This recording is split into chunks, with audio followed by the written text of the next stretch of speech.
விஜய் ஒரு புதிய நடிகர் வந்த பிறகு இப்போ கரூர் வழக்கு சிபிஐ விசாரணையில் எந்த நேரமும் கைது கூட ஆகலாம் பேசிக்கிறாங்க மக்கள். என்னங்க நீங்கள் பார்த்துருப்பீங்க, சிபிஐ விசாரணை முடிச்சுட்டு எப்படி காரில் ஏறி வந்தாருங்கிறத நீங்களே பார்த்துருப்பீங்க. ஆதவர்ஜுனர் சொல்கிறாரு, எலெக்ஷன் கோட் ஆஃப் கான்டாக்ட் வந்துருச்சுன்னு நான் சொன்னேன், என்ன அர்ஜுன் இப்போவே ஆரம்பிச்சிடலாமான்னு கார்லேருந்து எந்திரிச்சு வந்துட்டாரு, மேலே ஏறி பார்க்குறாரு, கை காமிக்க ஆரம்பிக்கிறாரு இப்படிங்கிறதெல்லாம் சொல்கிறாங்களா? அவங்களும் தேர்தலுக்கு தயாராகிட்டாங்கன்னு தானே பார்க்க முடியுது.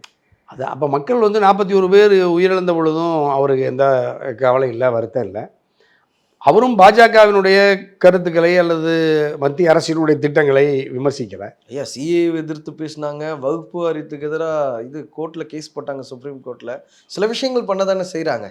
அது ஒரு பெயரளவில் சடங்குக்காக செய்துவிட்டு பரப்புரை கூட்டங்களில் பாஜகவுக்கு எதிராக, மோடிக்கு எதிராக, ஒன்றிய பாஜக மோடி அரசினுடைய மக்கள் விரோத சட்டங்களுக்கும் திட்டங்களுக்கும் எதிராக இதுவரைக்கும் ஒரு வார்த்தை கூட வாய் பேசாத தமிழக வெற்றி கழகம் நடிகர் விஜய் மக்கள் நிராகரிப்பார். அப்போ இன்னொரு அணியும் பழுதடைஞ்சிருச்சு.